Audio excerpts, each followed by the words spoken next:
Hi, what's up?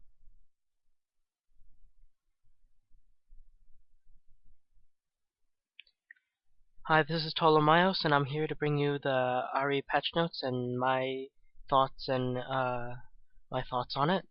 So, there are several new skins, the Midnight and Dynasty Ahri. So that's the two that will come with Ahri if you buy the bundle. The Fest of Maokai, the Toy Soldier Gangplank, the Snowmerdinger, and Mistletoe LeBlanc. So, those are the winter skins that we're seeing. And so it's like Candy Cane Misfortune, Prison to Mumu, and all those reindeer Kog'Maw, and I think Silent Night Sona. So those are the festive skins that we're getting this year. I don't know how they look, but I think I'm going to look forward to the Toy Soldier Gangplank. Um, Several bug fixes, and also added they added the ability to search skins by champion name in the store. So, on to the actual meat, the new champion, and some of the nerfs or buffs that they made to the champions. So the new champion Ahri is, I think like a physical mage type, something like Fizz, but with a difference. So her Q is Orb of Deception, throws out and pulls back her orb, dealing magic damage on the way out and troop damage on the way back. So I think this is kind of like Talon's Q, but it's in a straight line. So I'd actually say it's more like Oriana's ball when she does command attack and command defend. It's just that it's out and then in immediately instead of staying there. I do like the true damage. It's going to be interesting to see people use this. And so the second ability is Foxfire, where she releases 3 Foxfires which lock on and attack nearby enemies after a short delay. So I'm thinking it's kind of like 3 missiles, something like Heimerdinger's rocket grenades. This, however, actually is kind of I'm not sure how I like this. I think the rocket grenades are better because you can walk up, shoot them, and then walk back. Whereas this one you have to lock them, and then your opponents know that you're going to walk towards them, and then they can back off. So I think that this might not be as good as Heimerdinger's rocket. Now the third one is Charm. Ahri blows a kiss that damages and charms an enemy it encounters, causing them to walk harmlessly towards her. So I think this is kind of like a Blitzcrank pull. Can't really say. I've never seen it yet, but I think it's kind of like the Blitzcrank pull. It's just that it's gonna take. They're gonna walk slowly, I guess, like their normal move speed towards her. So it's actually gonna be interesting to see how this can be used. This can be used as a very nice initiate if it's pretty long range. And then her ultimate is Spirit Rush, where Ahri dashes around and fires essence bolts, damaging 3 nearby champions. Spirit Rush can be cast up to 3 times before going on cooldown. Now this is what everyone says that Ahri is like a Kali, and I don't think she's like a Kali in this sense then, because I'm reading this and a Kali you have to focus on a champion and she'll jump to a champion. This I think is actually just letting her change her position, so something like a LeBlanc, the LeBlanc jump. It's just that with this one it has an added component of damaging 3 nearby champions. So this would actually be pretty interesting in team fights. Just like you dash in, dash out, and then maybe dash to the side or dash back in. And then that gives you your 3 bolts off on your enemies. I wouldn't recommend using them quickly because this is good for positioning. So what I think would be a good idea is Orb of Deception, and then you activate your Spirit Rush once it comes back, jumping in. Uh, Actually, no. Orb of Deception. No. First, activate your Foxfire. Orb of Deception. Come back right before Foxfire activates. You jump in. Foxfire activates, locking onto 3 nearby enemies. So hopefully those would be champions. And then you jump back out. You charm one of the enemies, and then depending on how low you are, you can either Spirit Rush back out again, or you Spirit Rush either to the side or Spirit Rush into them. So that's actually going to be very interesting to see how people use this. Hopefully the duration on Spirit Rush is pretty long, because if it's really short, then there's honestly just rush, rush, rush, instead of what I just said, the Foxfire, Deception, Rush, Rush back out, Charm, then Rush. Hopefully that's the combo that I think is going to be the most effective. Not sure on, have to wait till she actually comes out. And then we're on to her passive, which is she gets a charge of Soul Eater whenever her spells hits an enemy, up to 3 charges per spell. 9 charges, next spell gets bonus spell vamp. So this is what I think was Riot was saying when you want to be either close or you want to be far, because max 3 charges per spell.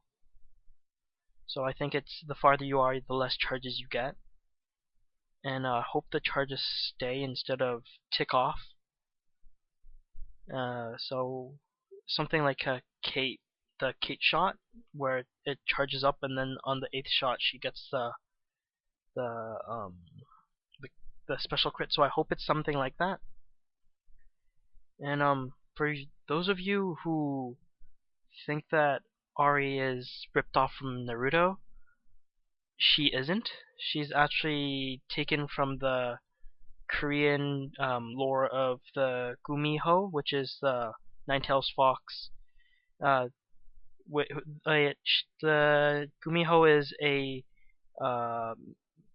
spirit, no, not spirit, a mythical being which seduces men and then eats their liver. That's why you have the charm and the Foxfire, because they represent the lore, and also the Soul Eater passive. Right, so enough about Ahri. I can't wait to see her come out. I'm probably going to get her when she comes out, just because I'm into Asian Legends. I got Wukong when he came out, even though he was a big disappointment, but I don't care. I get them when they come out because I like lore. So, onto the other champions, Fizz. So, the long-awaited nerfs to Fizz, because everyone was crying OP, OP. Yeah, so base health regen reduced to 5. Base regen per 5 reduced to 7 from 9. I guess this is because he had too much survivability in lane, so they want to make it more of a risk or reward when you dive in on someone. And then Chum the Waters fixed a bug where Chum stopped working if Fizz died. That's actually really good then.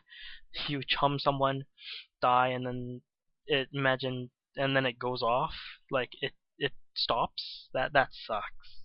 I haven't had that bug, but I'm happy that they fixed it.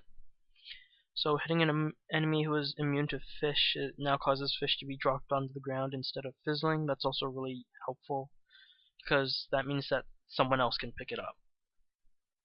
Using QSS now drops the fish on the ground instead of causing the shark to emerge immediately. That's also really useful, because it drops the fish on the ground. You can walk away before the shark comes up and noms on you. And then added a 3-2-1 timer like time bomb. So this actually does, if you didn't know that, it actually does 6 true damage altogether. So if someone's at 6 health and you fire it, it's actually going to kill them before the shark pops up. But 6 damage actually could be the difference between someone dying or not. I don't know, because I've actually had people survive with like 2 or 3 HP, and then I was pretty pissed about that. no longer hits non-targetable units like Vlad in his Sanguine pool. Oh yeah, that's actually really useful for people who use Vladimir. Just like you go into pool and then Fizz shoots his shark at you and it attaches onto you. That must really suck. Yeah. Okay, so Urchin Strike ability power ratio reduced to 6 from zero point 0.6 from 0.7. That actually is quite a lot of damage, because if you're thinking about it, for every 100 damage, for every 100 ability power, you're taking 10 less damage. So normally I end the game with 300 to 400 damage. So that's like 30 to 40% damage. Not percent, I mean 30 to 40 damage, and that's quite a lot, honestly, because it's a base amount. You have the percentage dot, and then you also have the when he activates it, and then he gets the extra damage on it. That's honestly quite a lot of damage that he could be dealing to you, and with the ability power ratio reduced, it's a lot better. And so the Sea Stone active base damage is reduced to 10, 15, 20, 25, 30 from 10, 20, 30, 40, 50.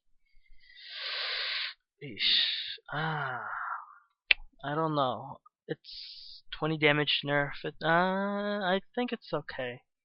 Yeah, it's not that much of a nerf. Because people normally just turn on Urchin Strike and then Sea Stone Trident for the main amount of damage. They don't actually rely on Sea Stone Trident to do the damage. So I guess it's okay for them to nerf that. As long as they don't nerf any ratios from the Sea Stone Trident, then that's okay. So, Kassadin Riftwalk cooldown increased to 765 from 654. I guess that's because too many Kassadins were running away. They were basically jump in, do their combo, hit a few times, then jump out immediately. So with the reduction, it's honestly, again, the risk and reward. Do I want to jump in there, or should I just combo from far away? Okay, so both these champions got nerfs. Lux, she got a buff. So her Prismatic Barrier, shield strength has been increased to 80, 105, 130, 155, and 180 from 60, 85, 110, 135, 160. So that's actually a decent amount. Like, base amount. And because you have to remember is that she shoots her shield out, and if you take damage when the shield is being shot out, when the shield comes back in, it's going to refresh the shield. So that's basically double the amount. So that's 160. It's honestly a lot more. And also the missile speed is increased. So missile speed increased. I think it's okay, because basically the problem is that it doesn't let you it doesn't give you more time to negate more damage, even though they buffed the shield strength. So I think it would have been better just to increase the shield strength, but maybe increase it to 1300. But I think 1400 may be too fast. I'm not sure. I'll just have to see it first. But increasing missile speed may not be a good thing, because you won't be able to block as much damage as you originally were going to be able to. So it depends. And then Lucent Singularity cooldown has reduced to 9 seconds from 11. So this actually lets you harass a little better. Lets you toss it out a little more often. However, that means that you are going to run out mana a little quicker. And, next person, Misfortune, bolt time, base damage increased to 65, 95, and 125 from 60, 85, 110. So that is, considering I think Misfortune fires out 4 or 5 volleys, that's at the last one, that's 15, so that's an extra 50 damage added on. That's actually a decent amount. So it will It will actually be okay. The buff is honestly, when you were in a team fight, unless if they were all grouped up, there was no point. There's honestly no point in you using R. But I guess with a buff to bullet time, I think um, using bullet time would actually be more viable now. So next person, Mordekaiser. Oh, he's getting a buff. So Iron Man passive shield amount increased to 35% from 30. So that's the amount you siphon. And then the siphon of destruction damage increased to 70, 15, 60, 160, 205, 250 from 65, 105, 145, 185, and 225. So I guess a lot of Mordekaiser players will be enjoying this. I this is it might make Mordekaiser viable again in top. I'm not too sure, but I think it might make Mordekaiser viable again. Okay, Pantheon is getting a buff.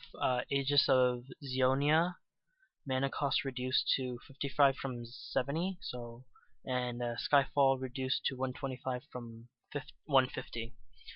So actually, this is actually very useful. This means that he's not going to have as much mana problems, because that's a 15 mana reduction, and yeah, that is actually very useful. So this will actually allow him to use his spear a little more often, because he doesn't have to worry about mana restraints as much. He still does have mana restraints, but it's not as much.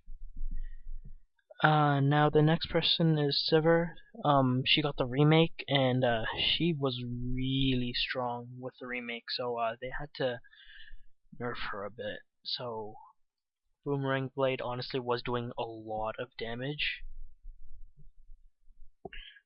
So now base damage is reduced to 70, 115, 160, 205, 250 from 80, 125, 170, 215, and 260.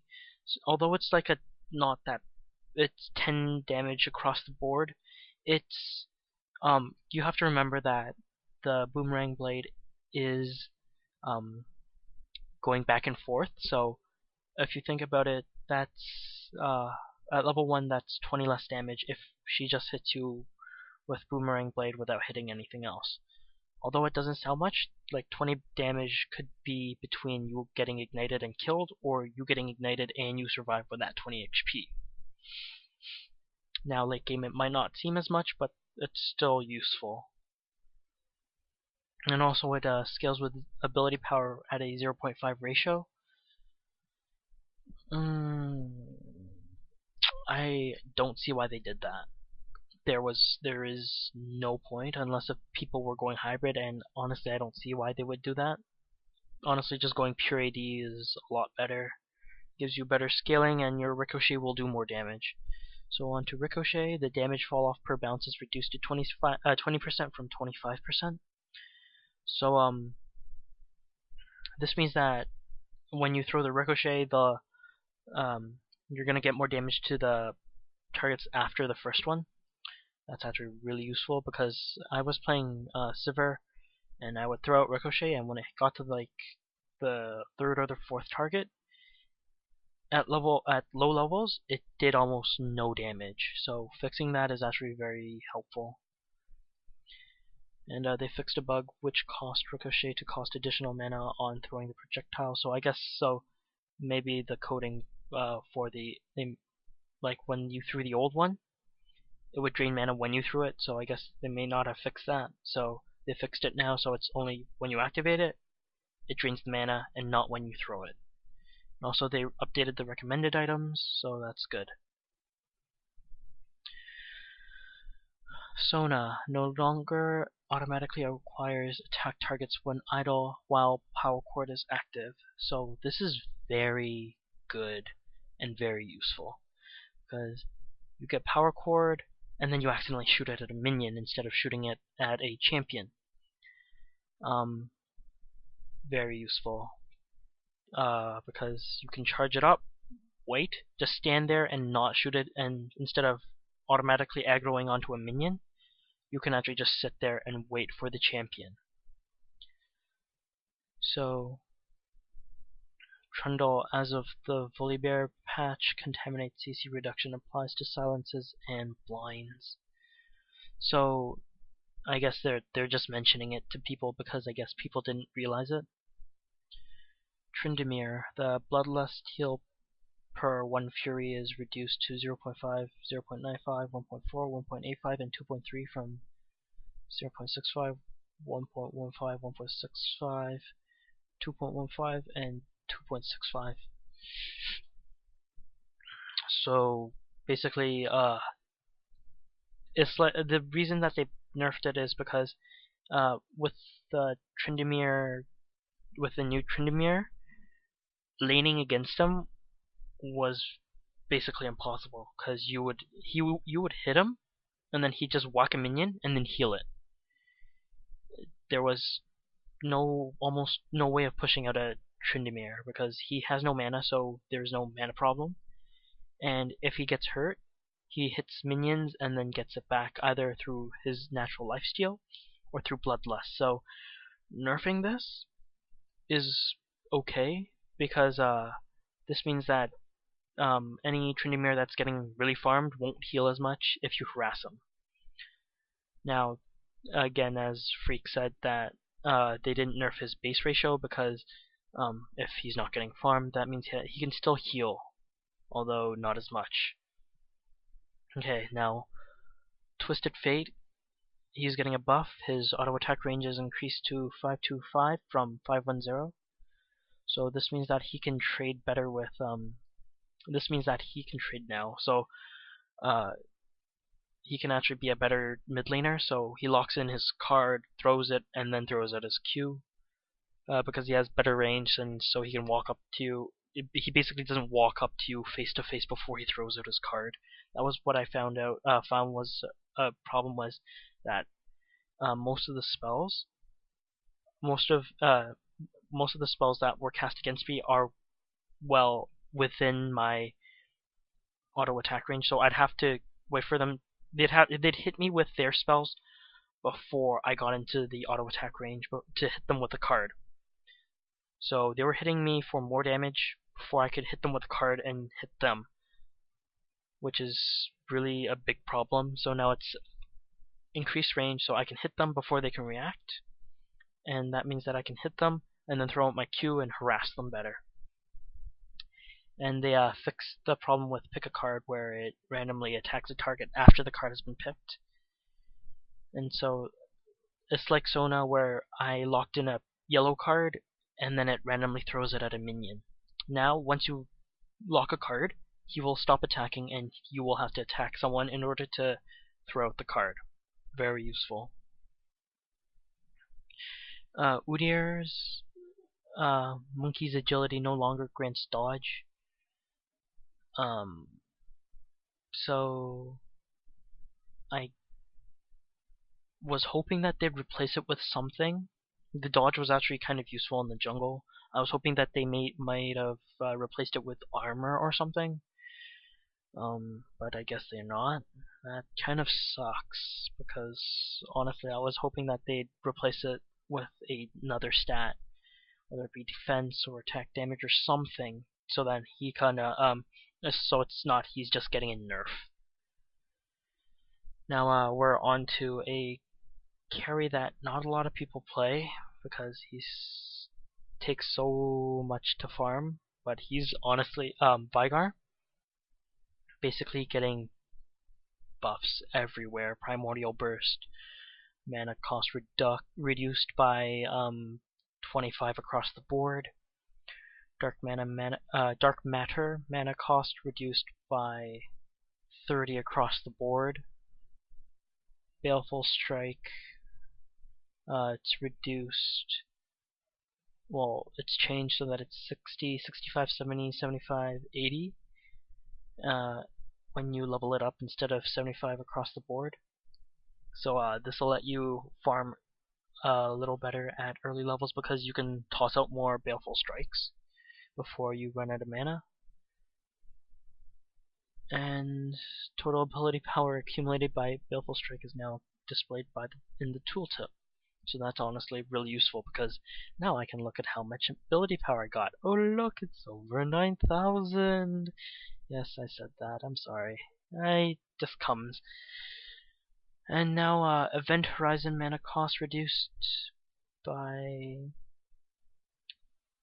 5 after, like, 5 per level after level 1. So 95 to 90, 110 to 100, 125 from to 110, and 140 to 120. Volibear's Frenzy base damage reduced to 80, 125, 170, 215, 260 from 90, 140, 190, 240, 290. Frenzy bonus health scaling reduced to 18% from 20, so he's getting a little less health regen.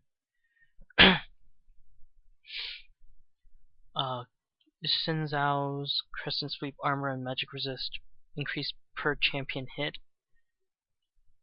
is increased by 2 across the board. So that's per champion hit. So if there's 5 champions, then it's increased by 35 at level 1. So that's honestly very useful. Even though it's 2 armor and 2 magic resist, it's actually a lot. Considering I think that cloth armor only gives you 10 or 15, that's quite a lot. So masteries. The attack speed has been reduced to 1, 2, 3, and 4 from 1, 3, 1.5, 3, 4.56. I guess people were getting too much attack speed. Summoner's Resolve improved heal reduced to 10% from 15.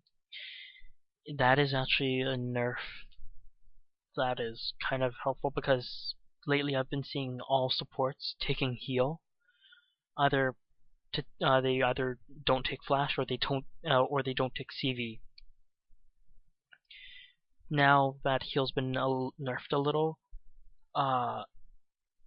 it's a lot better because they won't be healing as much. They'll still be healing a lot, but it won't be as much.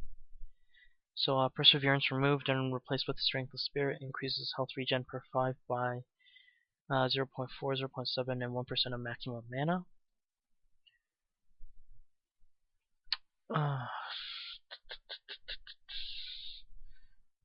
Well, as Freak said, it could let you have new shenanigans, I guess. Yeah, I guess it's okay. Sure. I don't really use this as much because I normally don't have that. I spec into the offense tree a lot because I don't play support and defenses as much. So now Summoner Spells. Garrison gives assist to the caster. Very useful because if you just cast Garrison and then you don't get a hit on the enemy and then they die, that means that you didn't get an assist. Now you do. And items, the Ionic Spark, which is only in Dominion, increased the attack speed up to 50% and the proc damage up to 110. It's okay. And Warmogs has been nerfed. I guess it's because too many tanky AD characters were grabbing at Mogs. And it's just, if you've played against an entire team which everyone just gets in Warmogs, it's pretty hard to play against. I've played against 2 teams in the past month which have done that, and you really don't have, your mages can't do much against them because they don't have enough burst, and your AD carries are going to get bursted down by their carries because they have more health to survive longer.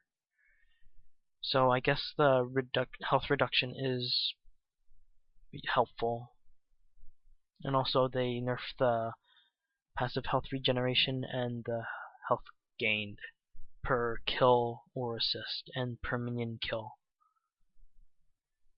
And the winter map is returning to the Fields of Justice, and only on Dominion characters with the zombie state will start their respawn timers when their zombie state ends, rather than when it begins.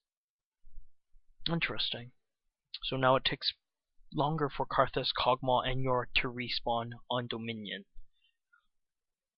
I guess it's a cost for being able to do this kind of stuff.